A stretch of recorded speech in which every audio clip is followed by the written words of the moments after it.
Hello friends, welcome to my channel viral MCQ. दोस्तों, आज हम बिहार बोर्ड के कक्षा 10 का जो संस्कृत का बुक है जिसका नाम है पीयूषम, उसके चैप्टर 2 का ऑब्जेक्टिव लेकर आए हैं जिसका नाम है पाटलिपुत्र वैभवम।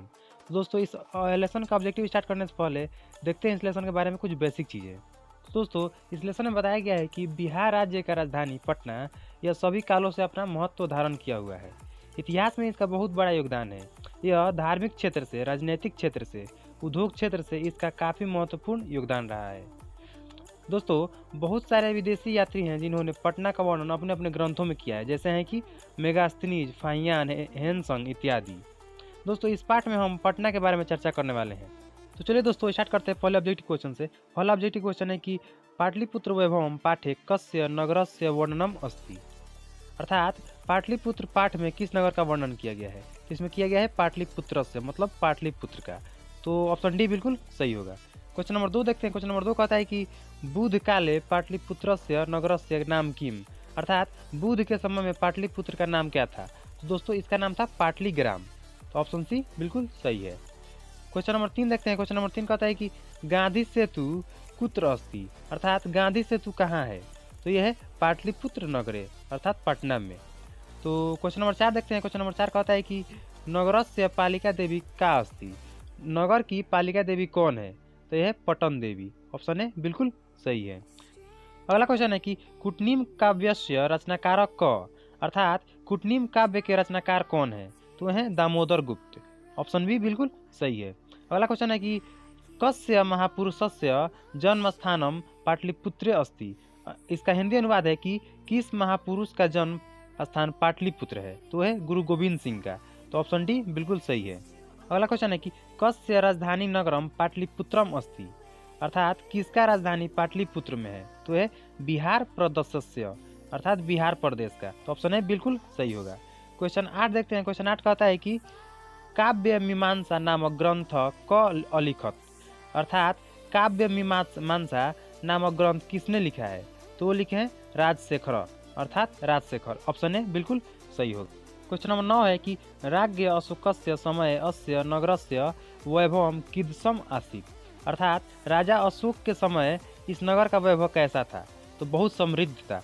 तो ऑप्शन सी समृद्धम बिल्कुल सही होगा। क्वेश्चन 10 देखते हैं। क्वेश्चन 10 कहता है कि बिहारस्य कस्मिन् नगरे गोलगृहम अस्ति, अर्थात बिहार के किस नगर में गोलघर है। तो है पाटलिपुत्र नगरे। ऑप्शन है बिल्कुल सही है। अगला क्वेश्चन है कि कस्य नामांतरम पुष्पपुरम कुसुमपुरम व प्राप्यते, अर्थात किसका नाम है जो पुष्पपुरम और कुसुमपुरम से मिलता है। तो है दोस्तों पाटलिपुत्र का, अर्थात पाटलिपुत्रस्य। तो ऑप्शन डी बिल्कुल सही होगा। क्वेश्चन नंबर 12 है। क्वेश्चन नंबर 12 कहता है दोस्तों कि एशिया महादेशस्य दीर्घतः सेतु क, अर्थात एशिया महादेश का सबसे बड़ा सेतु कौन है। तो है गांधी सेतु। ऑप्शन सी बिल्कुल सही है। दोस्तों, आपके एक बुक के हिसाब से गांधी सेतु होगा, नहीं तो है धौला सा दिया है जीके के हिसाब से।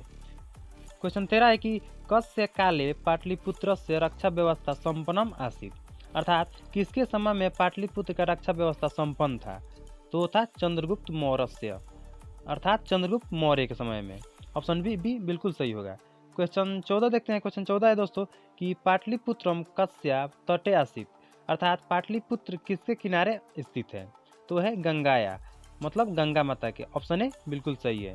क्वेश्चन 15 देखते हैं। क्वेश्चन 15 कहता है कि गंगाया ऊपरी गांधी सेतु नाम डैश महादेशस्य दीर्घतम सेतु आसीत् रिक्त स्थानानि पूर्यते, अर्थात जब आप यहाँ पे एशिया भर देंगे, फिल यहाँ पर कर देंगे एशिया, तो इसका अर्थ हिंदी निकलेगा कि गंगा के ऊपर गांधी सेतु एशिया महादेश का सबसे बड़ा सेतु है। क्वेश्चन नंबर 16 है कि पाटलिपुत्र नगरे प्रसिद्ध डॉट डॉट आसीत् रिक्त स्थानानि पूर्यते, अर्थात जब यहाँ पे आप भर देंगे गोल घर, गोल गृहम, तो इसका हिंदी अनुवाद निकल जाएगा पाटलिपुत्र नगर का गोल घर बहुत प्रसिद्ध है। तो इसका ऑप्शन ए बिल्कुल सही है, गोल गृहम। क्वेश्चन नंबर 17 है दोस्तों कि कौमुदी महोत्सव डॉट अत्यु प्रचलित रिक्त स्थानानि पूर्यते। तो दोस्तों, जब यहाँ पे आप भर देंगे गुप्त शासन काले, तो इसका हिंदी अनुवाद निकल जाएगा कौमुदी महोत्सव में। यहाँ पे दोस्तों मौर्य काल नहीं होगा, गुप्त काल होगा। गुप्त काल में बहुत प्रचलित था, कौमुदी महोत्सव गुप्त काल में बहुत प्रचलित था। तो ऑप्शन सी इसका बिल्कुल सही हो जाएगा। अगला क्वेश्चन दोस्तों, अगला क्वेश्चन इसमें भी रिक्त स्थान की पूर्ति करना है कि पाटलिपुत्रस्य डॉट दिशि गंगा नदी प्रवहति रिक्त स्थानानि पूर्यते। जब यहाँ पे दोस्तों उत्तर श्याम भर देंगे आप, उत्तर दिशा होगा यहाँ पे, तो इसका हिंदी हिंदी अनुवाद निकलेगा कि पाटलिपुत्र के उत्तर दिशा में गंगा नदी बहती है। तो ऑप्शन डी बिल्कुल सही हो जाएगा। अगला क्वेश्चन है दोस्तों कि 19 नंबर क्वेश्चन बोलता है कि गोविंद सिंह सिख संप्रदायस्य ... गुरु आसीत रिक्त स्थानानि पूर्यते। अर्थात यहाँ पे जब आप भर देंगे दशम, यहाँ पे जब दशम भर देंगे आप, तो इसका हिंदी अनुवाद निकल जाएगा गोविंद सिंह सिख संप्रदाय के 10वें गुरु थे।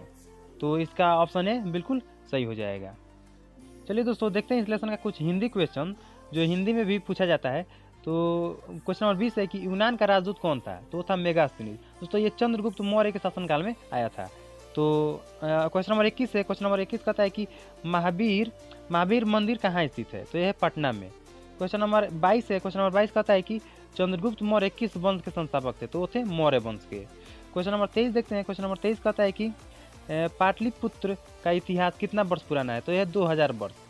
दोस्तों अगर आपने इस चैनल को सब्सक्राइब नहीं किया है तो तुरंत सब्सक्राइब कर दें और बेल आइकन को हिट कर दें ताकि हमारी रेगुलर अपडेट आपको मिलती रहे। तो दोस्तों अगला क्वेश्चन देखते हैं। अगला क्वेश्चन है कि किस काल में पटना नाम प्रसिद्ध हुआ? तो हुआ था मध्यकाल में। अगला क्वेश्चन है कि पटना शब्द की उत्पत्ति किस शब्द से हुई है? तो है पतनाम। तो चलिए दोस्तों वीडियो खत्म करते हैं। जय हिंद, जय भारत।